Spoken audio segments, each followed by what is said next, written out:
pertama saya akan menjelaskan parity check. Jika A sama dengan pengirim, B sama dengan penerima, A mengirimkan data berupa 10101, B menerima data ODD parity. Step pertama, jumlah semua bitnya 1 plus 0 plus 1 plus 0 plus 1 sama dengan 3 ganjil. Step kedua, tambahkan angka 0 atau 1. Jika B meminta ODD parity berarti bilangan yang harus dihasilkan ialah bilangan ganjil 1 1 0 1 0 1 0 sama dengan bit parity 1 plus 0 plus 1 plus 0 plus 1 plus 0 sama dengan 3 ganjil, dimana setelah parity check dan sebelum di parity check memiliki nilai yang sama, yakni 3 dan 3. Oleh karena itu hasil akhir yang diterima si B adalah 101010 dan B melaporkan bahwa data yang dibaca ialah ganjil sesuai dengan syarat tadi. Jika si B meminta even parity, hanya tinggal menggantikan angka 0 dengan angka 1 saja.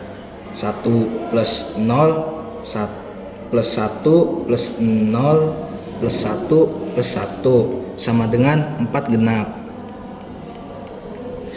Data awal yang ganjil berubah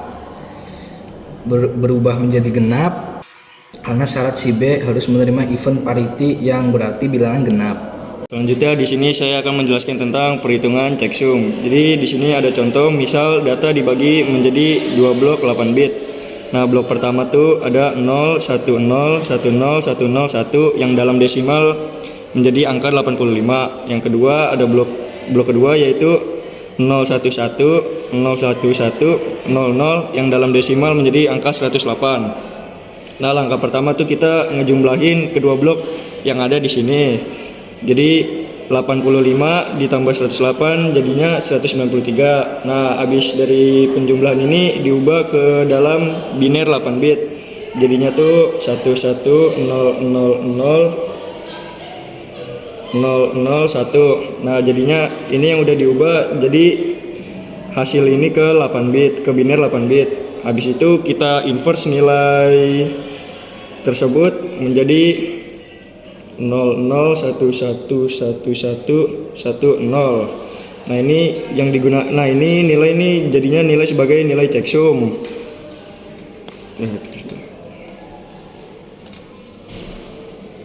Jadi nanti data yang dikirim adalah 01010101 dan 00111110.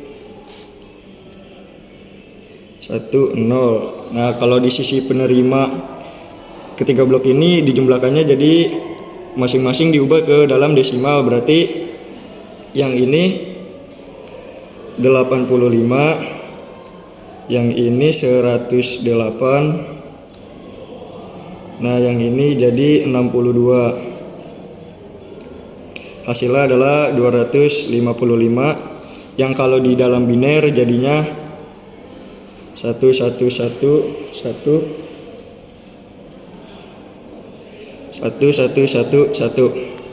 semua bitnya 1. Nah, kalau hasilnya kira 1 semua maka data dianggap valid. Selanjutnya itu ada contoh CRC polinomial. Nah, jadi kan di sini ASCII hurufnya itu kita ngambil A kecil, N kecil, G besar, G kecil, L kecil, terus K kecil, Y besar, sama A kecil. Nah, untuk ASCII angkanya yang A kecil itu menjadi 011, 0-nya 4 kali 1. Nah, untuk menentukan AX-nya ini 1 di belakang itu harus dikali sama 0, X pangkat 0. X pangkat 0 kan itu 1. Berarti AX yang terakhirnya itu 1. Terus habis itu 0 dikali sama X pangkat 1 kan 0. Terus ini 0, hasilnya 0, 0, 0, 0. Nah, selanjutnya itu 1 kali X pangkat 5, hasilnya X pangkat 5. pangkat 5. Terus yang satu ini 1 kali X pangkat 6 hasilnya X pangkat 6. Terus yang ini tetap 0. Terus yang N kecil ini kenapa bisa X1? Karena ini 0 dikali sama X pangkat 0 itu hasilnya 0. Jadi nggak ditulis. Habis itu ini kan 1. Berarti 1 dikali sama X pangkat 1 itu hasilnya X pangkat 1. Terus berikutnya juga X pangkat 2, X pangkat 3. Terus ini X pangkat 5 karena X pangkat 4-nya itu 0. Terus X pangkat 6, X pangkat 7-nya 0. Habis itu yang G besar itu huruf angka terakhirnya itu 1 karena 0 kali X pangkat 1 hasilnya X pangkat 0 hasilnya 1. Terus habis itu ini X1, X2, X3 nya itu 0, X4 nya 0, X5 nya 0, X6 nya 1. Jadi ditulis X6. Habis itu yang G kecilnya 1 karena 1 dikali sama X pangkat 0 hasilnya 1. Terus habis itu X1, X2, X4 yang nggak usah ditulis, X5, X6. Terus habis itu yang L kecil 1 dikali X pangkat 0 1. Habis itu 1, 2, 3, X pangkat 3, 4, 5, X pangkat 6. Habis itu yang K kecilnya 1, 1. Habis itu X pangkat 1, X pangkat 2 nya enggak ditulis, pangkat 3, X pangkat 4 yang enggak, X pangkat 5, 6.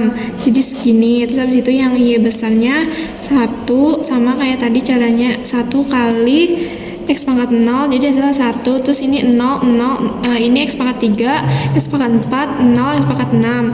Terus yang A kecilnya ini 1 kali X pangkat 0, 1. Terus ini 0, 0, 0, 0, X pangkat 5, X pangkat 6, 0.